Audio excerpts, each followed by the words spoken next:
Guys ಎಲ್ಲರಿಗೂ ನಮಸ್ಕಾರ. ಇವತ್ತಿನ ಒಂದು ವಿಡಿಯೋದಲ್ಲಿ KCET ವಿದ್ಯಾರ್ಥಿಗಳು ಕೇಳ್ತಿರುವಂತ ಕ್ವಶನ್ ಏನಪ್ಪಾ ಅಂದ್ರೆ, ಇವಾಗ ಪ್ರಾವಿಷನಲ್ ರಿಸಲ್ಟ್ ಅಂದ್ರೆ ಆಲ್ಟರ್ನೇಟಿವ್ ರಿಸಲ್ಟ್ ಬರುತ್ತೆ ನೋಡಿ 14ನೇ ತಾರೀಕು, ಅದಕ್ಕೂ ಮತ್ತೆ 15ನೇ ತಾರೀಕು ಬರುವಂತ ಮೇನ್ ರಿಸಲ್ಟ್ಗೂ ಏನೆಲ್ಲ ವ್ಯತ್ಯಾಸ ಇರುತ್ತೆ ಅಂತ ಕೇಳ್ತಿದ್ರೆ ಇವತ್ತಿನ ಒಂದು ವಿಡಿಯೋದಲ್ಲಿ ಕಂಪ್ಲೀಟ್ ಇನ್ಫಾರ್ಮೇಶನ್ ತಿಳಿಸ್ಕೊಡ್ತೀನಿ. ಚಾನಲ್ಗೆ ಸಬ್ಸ್ಕ್ರೈಬ್ ಮಾಡ್ಕೊಂಡಿಲ್ಲ ಅಂದ್ರೆ ಸಬ್ಸ್ಕ್ರೈಬ್ ಮಾಡ್ಕೊಂಡು ಪಕ್ಕದಲ್ಲಿರುವಂತ ಒಂದು ಬೆಲ್ ಐಕಾನ್ ಕ್ಲಿಕ್ ಮಾಡೋದು ಮರಿಬೇಡಿ. ಬನ್ನಿ ವಿಡಿಯೋನ ಸ್ಟಾರ್ಟ್ ಮಾಡೋಣಂತೆ. ಸೊ ಮೊದಲನೇದಾಗಿ ಪ್ರಾವಿಷನಲ್ ರಿಸಲ್ಟ್ ಮತ್ತೆ ಮೇನ್ ರಿಸಲ್ಟ್ಗೆ ಏನೆಲ್ಲ ವ್ಯತ್ಯಾಸ ಇರುತ್ತೆ ಅಂತ ಹೇಳ್ಬಿಟ್ಟು ತಿಳಿಸ್ಕೊಡ್ತೀನಿ ನೋಡಿ. ಮತ್ತೆ ಆಪ್ಷನ್ ಎಂಟ್ರಿ ಬಗ್ಗೆ ಕೂಡ ತುಂಬಾ ಜನ ಕೇಳ್ತಿದ್ದೀರಾ.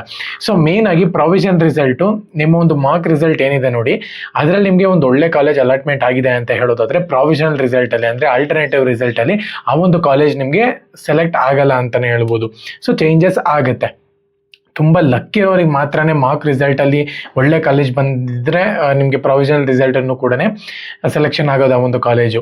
ಸೊ ಇಲ್ಲ ಅಂತ ಹೇಳಿದ್ರೆ 95% 97% ಅಂತ ಅಂದ್ಕೊಳ್ಳಿ, ಎಲ್ಲರಿಗೂ ಕೂಡ ಹೊಸ ಕಾಲೇಜ್ ಹೆಸರು ನಿಮಗೆ ಅಲಾಟ್ಮೆಂಟ್ ಆಗುತ್ತೆ ಅಂತಲೇ ಹೇಳ್ಬೋದು ಪ್ರಾವಿಷನಲ್ ರಿಸಲ್ಟಲ್ಲಿ. ಸೊ ಮಾರ್ಕ್ ರಿಸಲ್ಟು ಜಸ್ಟ್ ಒಂದು ನಿಮಗೆ ನೆಕ್ಸ್ಟ್ ಆಪ್ಷನ್ ಎಂಟ್ರಿ ಬಿಡ್ತಾರಲ್ವ ಎಡಿಟಿಂಗ್ಗೆ, ಅಲ್ಲೇನ ಚೇಂಜಸ್ ಮಾಡ್ಕೊಳ್ಳೋಕ್ಕೋಸ್ಕರ ಮಾರ್ಕ್ ರಿಸಲ್ಟ್ನ ಬಿಡ್ತಾರೆ ಅಷ್ಟು, ಯಾವ ರೀತಿ ಇರುತ್ತೆ ಅಂತ ಹೇಳ್ಬಿಟ್ಟು. ಇವಾಗ ಪ್ರಾವಿಷನಲ್ ರಿಸಲ್ಟ್ ಒಂದು ವೇಳೆ ನೀವೇನ ಕರೆಕ್ಟಾಗಿ ಎಲ್ಲನೂ ಕೂಡ ಒಳ್ಳೆ ಕಾಲೇಜ್ ಬಂದಿದೆ ಅಂತ ಹೇಳೋದಾದ್ರೆ ಮತ್ತೆ ನೀವೇನು ಎಡಿಟ್ ಮಾಡುವಂತ ಒಂದು ಅವಶ್ಯಕತೆ ಇಲ್ಲ. ಮಾರನೇ ದಿನ ನಿಮಗೆ 14ನೇ ತಾರೀಕು ಪ್ರಾವಿಷನಲ್ ರಿಸಲ್ಟ್ ಬರುತ್ತೆ, 15ನೇ ತಾರೀಕು ನಿಮಗೆ ಫೈನಲ್ ರಿಸಲ್ಟ್ ಬರುತ್ತೆ ಅಂತ ಹೇಳ್ಬೋದು. ಈ ಒಂದು ಫೈನಲ್ ರಿಸಲ್ಟ್ ಅಲ್ಲಿ ನಿಮಗೆ ಯಾವ ಕಾಲೇಜ್ ಅಲಾಟ್ಮೆಂಟ್ ಆಗಿರುತ್ತೋ ಅದೇ ನಿಮಗೆ ಫೈನಲ್ ಅಂತಾನೆ ಹೇಳ್ಬೋದು. ಅದು ಫಸ್ಟ್ ರೌಂಡ್ ನ ಒಂದು ಕೌನ್ಸಲಿಂಗ್ ಆಗಿರುತ್ತೆ.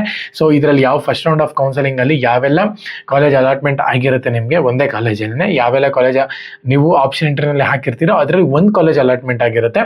ಸೊ ಆ ಒಂದು ಕಾಲೇಜ್ ನಿಮಗೆ ಅಡ್ಮಿಷನ್ ಆಗಬೇಕು, ನನಗೆ ಈ ಕಾಲೇಜ್ ಬೇಕು ಅಂದರೆ ಚಾಯ್ಸನ್ನು ಕ್ಲಿಕ್ ಮಾಡ್ಕೊಂಡು ನೀವು ಅಡ್ಮಿಷನ್ ಆಗ್ಬೋದು. 15th ಆದಮೇಲೆ ನಿಮಗೆ ಮೇನ್ ಆಗಿ ಚಾಯ್ಸ್ ಎಂಟ್ರಿ ಅನ್ನುವಂಥದ್ದು ಸ್ಟಾರ್ಟ್ ಆಗುತ್ತೆ ಅಂತಲೇ ಹೇಳ್ಬೋದು. ಸೊ ಇವಾಗ ಮೇನ್ ಇಂಪಾರ್ಟೆಂಟ್ ಏನಪ್ಪ ಅಂದರೆ ನಾಳದ್ದು 14ನೇ ತಾರೀಕು ವೆಯ್ಟ್ ಮಾಡಬೇಕಾಗುತ್ತೆ.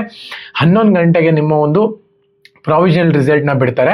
ಸೊ ನೆಕ್ಸ್ಟ್ 15ನೇ ತಾರೀಕು 11 ಗಂಟೆಗೆ ಫೈನಲ್ ರಿಸಲ್ಟ್ ಅನೌನ್ಸ್ಮೆಂಟ್ ಮಾಡ್ತಾರೆ ಅಂತಲೇ ಹೇಳ್ಬೋದು. ಅದಾದಮೇಲೆ ನಿಮಗೆ ಚಾಯ್ಸ್ ಎಂಟ್ರಿ ಸ್ಟಾರ್ಟ್ ಆಗುತ್ತೆ. ನಾನು ನಿಮಗೆ ತಿಳಿಸ್ಕೊಡ್ತೀನಿ ಚಾಯ್ಸ್ ಎಂಟ್ರಿ ಯಾವ ರೀತಿ ಮಾಡೋದು ಅಂತ ಹೇಳ್ಬಿಟ್ಟು. ಸೊ ಈ ರೀತಿ ನೀವು ಈಸಿಯಾಗಿ ಮಾಡ್ಕೋಬಹುದು. ಸೊ ಇವಾಗ ನಿಮಗೆ ಗೊತ್ತಾಯಿತು ಅಂತ ಅನ್ಕೊಂತೀನಿ, ಏನೂ ಚೇಂಜಸ್ ಇರಲ್ಲ ಪ್ರಾವಿಷನಲ್ಗೂ ಮತ್ತು ಫೈನಲ್ಗೆ. 99% ಸೇಮ್ ಕಾಲೇಜೇ ನಿಮಗೆ ಫೈನಲಲ್ಲೂ ಕೂಡ ಅಲಾಟ್ಮೆಂಟ್ ಆಗುತ್ತೆ ಅಂತಲೇ ಹೇಳ್ಬೋದು. ಸೊ ಇವಾಗ ಪ್ರಾವಿಷನಲ್ಲಿ ಯಾವೆಲ್ಲ ಕಾಲೇಜ್ ಅಲಾಟ್ಮೆಂಟ್ ಆಗಿರುತ್ತೆ ನೋಡಿ, ಅದು ಫೈನಲಲ್ಲೇ ಬರುತ್ತೆ ಅಂತ ಹೇಳ್ಬಿಟ್ಟು ನಾನು ಇಷ್ಟು ಖಡಖಂಡಿತವಾಗಿ ಯಾಕೆ ಹೇಳ್ತಿದ್ದೀನಿ ಅಂದರೆ, ನಾನು 3 ಇಯರ್ಸಿಂದ KCET ವಿಡಿಯೋ ಮಾಡ್ತಿದ್ದೀನಿ, ಗೊತ್ತು ನನಗೆ. ಸೊ ಹಾಗಾಗಿ ಇದ್ರ ಮಧ್ಯೆ ನೀವು ಏನು ಮಾಡ್ಬೋದು, ಇವಾಗ ಪ್ರಾವಿಷನಲ್ ರಿಸಲ್ಟಲ್ಲಿ ನಿಮಗೆ ಬೇಡದಿಲ್ದಿರೋ ಕಾಲೇಜ್ ಬಂದುಬಿಡಿದೆ. ಸೊ ನನ್ನ ಒಂದು ಕಟ್ ಆಫ್ ಜಾಸ್ತಿ ಇದೆ, ಇದು ಯಾವುದೋ ಬೇರೆ ಕಾಲೇಜ್ ಬಂದುಬಿಡಿದೆ, ನನ್ನ ಕಟ್ ಆಫ್ ಕಮ್ಮಿ ಇದೆ, ಇದು ಯಾವುದೋ ಬೇರೆ ಕಾಲೇಜ್ ಬಂದುಬಿಡಿದೆ. ಸೊ ಈ ಥರನ ನಿಮಗೆ ಅನುಮಾನ ಇತ್ತು ಅಂತ ಹೇಳಿದ್ರೆ ನೀವು KA ಅವ್ರಿಗೆ ಅಪ್ರೋಚ್ ಮಾಡ್ಬೋದು ಅಂತಲೇ ಹೇಳ್ಬೋದು.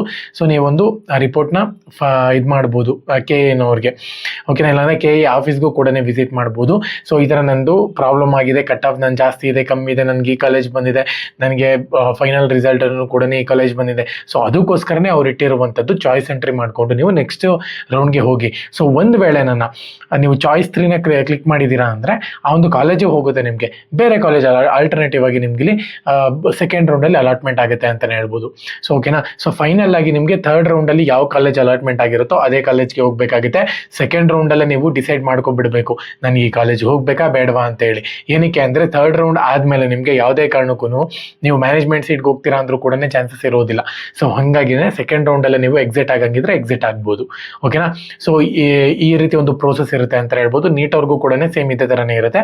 KCETನವ್ರಿಗೆ ನಿಮಗೆ ತಿಳಿಸ್ಕೊಟ್ಟಿದ್ದೀನಿ ಅಂತ ಅನ್ಕೊಂತೀನಿ. ಸೊ ಚಾನಲ್ಗೆ ಸಬ್ಸ್ಕ್ರೈಬ್ ಮಾಡ್ಕೊಳ್ಳಿ ಇದೇ ಥರನೇ ಇನ್ಫಾರ್ಮೇಷನ್ ವಿಡಿಯೋಸ್ಗೋಸ್ಕರ.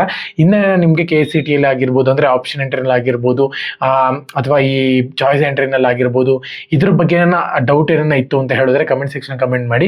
ನೆಕ್ಸ್ಟ್ ವಿಡಿಯೋದಲ್ಲಿ ನಾನು ಎಲ್ಲ ಕಮೆಂಟ್ಸು ಕೂಡ ಪಿಕ್ ಮಾಡಿಕೊಂಡು ಕ್ಲೀನಾಗಿ ಎಕ್ಸ್ಪ್ಲೈನ್ ಮಾಡ್ತೀನಿ. ಜೈ ಹಿಂದ್, ಮುಂದೆ ಮಾತರಂ.